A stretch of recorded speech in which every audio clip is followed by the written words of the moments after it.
Uncalled for. It is an adjective, meaning is unnecessary or inappropriate, unfair, undeserved, or not justified.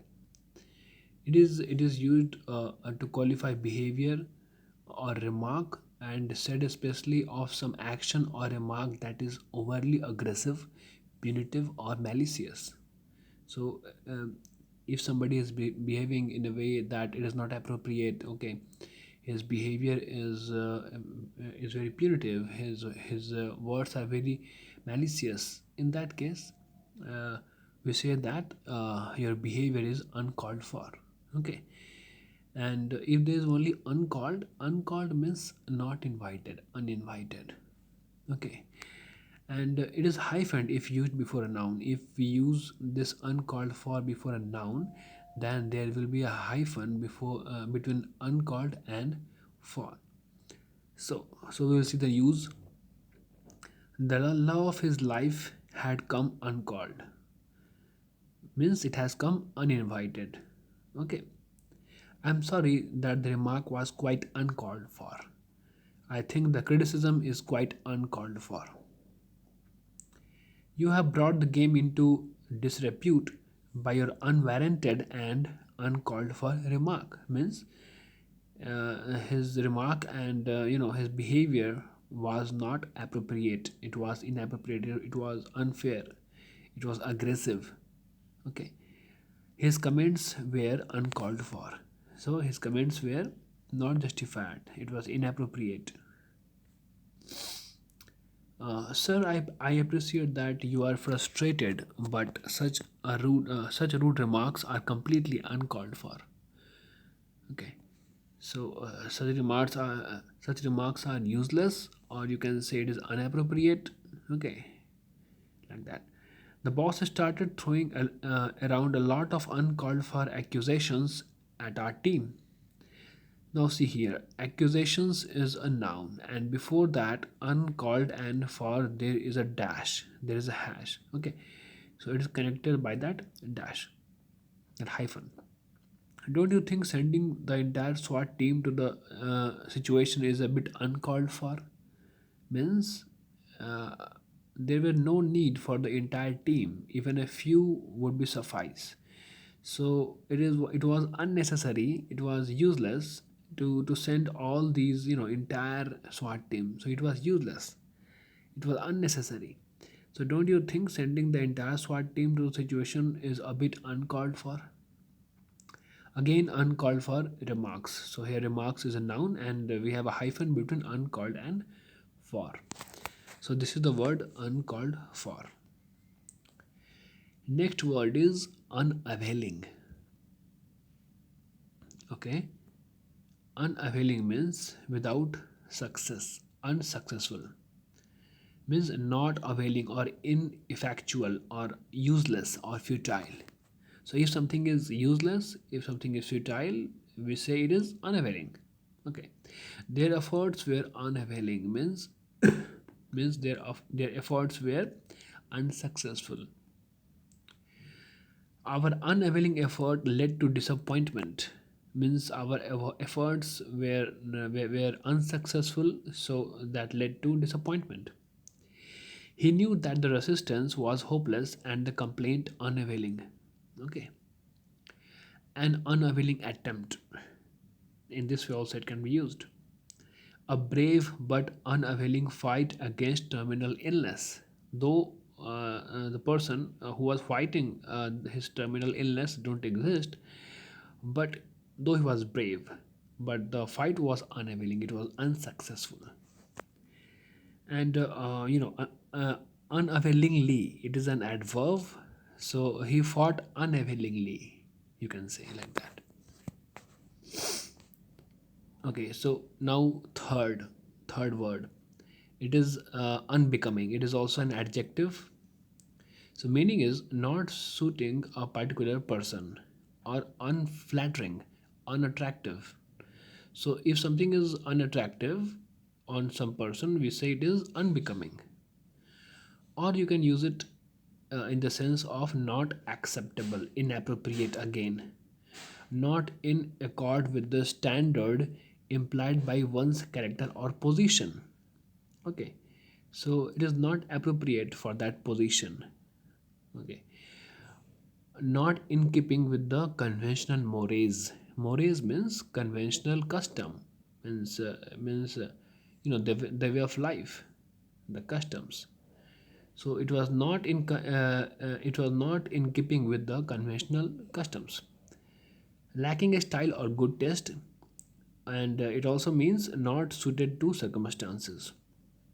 It is used unbecoming to or of somebody. If you are using with some person or somebody, then it is preposition is to or of. So we will see that in example also. She was wearing an unbecoming shade of purple, means the shade of purple was unbecoming, means it was not attractive, it was unattractive. So she was wearing an unattractive shade of purple. He was accused of conduct unbecoming to an officer. So here is to. To means, I told you before, to or of is used as preposition. So he was accused of conduct unbecoming to an officer, means this kind of behavior should not be done with an officer. It was inappropriate to an officer. So this is not a way of talking to an officer, right? So an unbecoming dress means unattractive dress. An unbecoming hat, that is unattractive hat. An unbecoming language means either be it is unattractive, or it is it is not in a proper way. It is not a good way of talking. So you can use it as a way of talking also. Language unbecoming to a lady means not proper for a lady. This way you should not be talking to a lady. Manners unbecoming to a lady means these manners are not proper for a lady. So you should not be talking to a lady like that. Okay. Now, those involved had performed acts unbecoming of university students. Here is of unbecoming of university students means that means those involved had performed acts unbecoming, means the acts should not is not proper for university students. It is not appropriate for, it is not it is unacceptable for university students. Okay. An unbecoming dress hurriedly stitched from cheap cloth. Here it means unattractive dress. So an unbecoming dress hurriedly stitched from cheap cloth. Okay. Now there are various forms: unbecomingly and unbecomingness. Okay. A fourth word is a verb, and that is desist. Desist meant to stop doing something, or to cease as from some action or proceeding. Stop, usually followed by from. So desist from something, right? In that way. So they agreed to desist from the farmer protest. Means they agreed to stop their farmer protest, or they agreed to stop from that farmer protest. There is growing evidence that individuals can be helped to desist from crime. Means to stop from doing crime. Please cease and desist all such harassing calls. New neighbor asked the girl to desist from playing loud music. Means to stop from playing loud music. A scared dog uses his bark to encourage strangers to desist from coming into his territory. Means to stop people coming into his territory. We begged him to desist. We begged him to stop from doing something. So again, since it is a verb, we have a past participle, that is desisted, and desisting as a gerund. Now, fifth word is again a verb. It is exonerate. So it means to free from blame, or to free from a responsibility or obligation or task. Means exempt. It is also synonymous to absolve. Okay. So it can also be followed by from, means exonerate from something. Okay. So an inquiry exonerate those involved in the crime. means it freed those involved in the crime. It set free to those people who were involved in that crime. Okay, if he never knew she violated his trust, that wouldn't exonerate her. Means she has violated the trust, but that person does not know that. That doesn't mean it will set her free. Okay, this is the meaning of it. So there are various forms: exoneration, that is noun; exonerated, that is past participle; exonerating, that is gerund. Now, sixth word is absolve. I used sixth word here because it is synonymous to exonerate. So, absolve means, it is again a verb, to release from blame, sin, punishment, obligation, responsibility, like that. It is also followed by from. The court absolved him from, absolved him of all responsibilities for the accident. So we don't have a from here. The court absolved him of all responsibility for the accident. I absolve you from all your sins.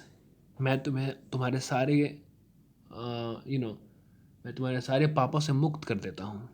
Okay. Indians who undergo sterilization must sign an authorization that absolve doctors and health institutions from any responsibility. Means it will absolve, it will set free doctors and health institutions from any responsibility. So I think this is end. Okay. So there are many forms: absolution, absolver. Absolution means noun. Absolver is again a noun. Absolvable. The act was not absolvable. So it can't be, it can't be excused. And absolving is gerund, and absolves, it is plural form of absolve. So